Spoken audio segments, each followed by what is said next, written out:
21 years ago, a colleague of mine told me I should feed dogs raw chicken wings, to which I responded, as I'd been taught in college, that raw chicken wings are liable to kill dogs. And he said, read this, and he gave me a book by a guy called Billinghurst called Give Your Dog a Bone. I read it. It made sense. I sort of realised that if raw meat and raw bones killed dogs, then they wouldn't exist, because there would be no wolves, there'd be no foxes, they would have died out millions of years ago.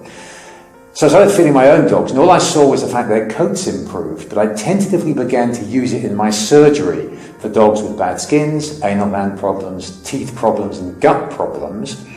And after about 6 months, I had 4 chest freezers at the back of my surgery, and I was selling enough raw food and chicken wings to pay for an assistant for 3 days a week.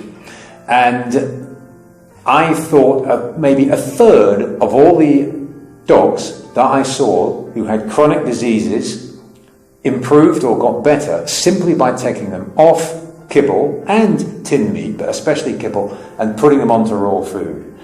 And so through my clinical experience, it's become a major part of my treatment regime as well as my prevention of disease.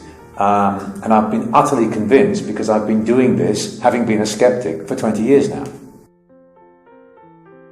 Trying to do it yourself, so you do have to learn how to do it well, but there are now quite a few companies that are out, certainly in the UK at the moment, that are producing excellent raw food compounded diets, so that when you're starting out, you haven't got to start with a block of meat and vegetables, and so it's done for you.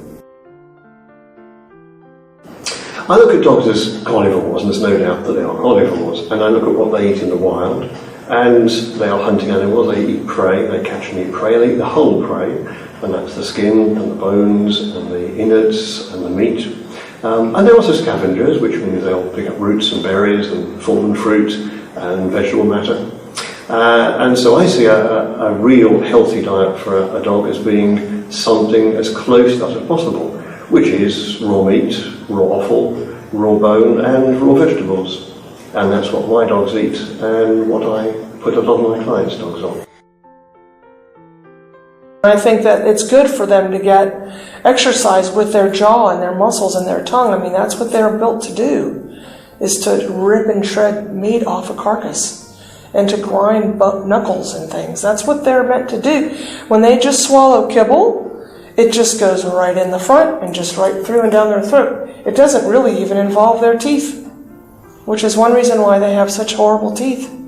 All the raw-fed dogs that I've seen have beautiful teeth. They don't need dental procedures. I think a raw diet is no more risky than any other diet that one can possibly feed. The critics of raw feeding say that dogs are going to get problems with bones and they're going to get infection with salmonella and campylobacter, but we're just not seeing these problems in reality. The epidemic that they predict is not happening. I think if dogs were dropping dead from feeding kibble, then obviously people would stop doing it. Of course they're not. They're running around quite happily, but there are lots of kids running around eating McDonald's and being quite happy.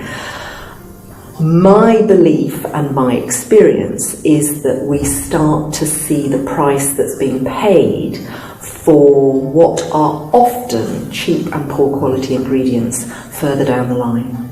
So we are now seeing, and I have been in practice long enough to say I think there's been a change. I was in practice before commercial complete diets and kibble was as popular as it is now.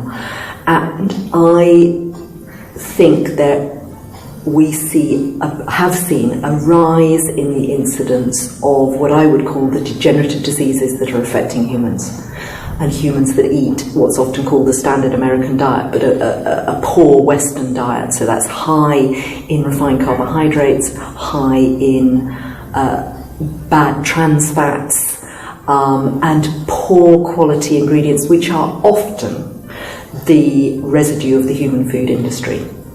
And my argument to people is that, you can't run a Ferrari on paraffin. Why do we expect to grow good, healthy bodies on poor quality ingredients? And I think that it's not the younger dogs because they have a vitality of life that overcomes the poor quality ingredients. I think it's middle age and afterwards, and I actually think it's become regarded as normal to see fat dogs often with heart problems. Even the dogs that are considered well are usually overweight. They have dry, flaky coats. They have teeth problems. It's considered normal for dogs to develop teeth problems by the time they're 5 or 6 years old. And I would flag up, having had dogs fed on raw almost from weaning, that is not normal.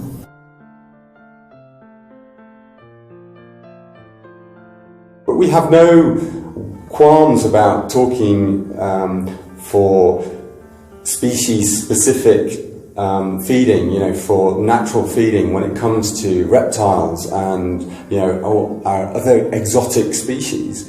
For many years we have banned the feeding of animal products to our herbivorous farmed animals. It was an important step to understand that it was incorrect to be feeding them animal proteins.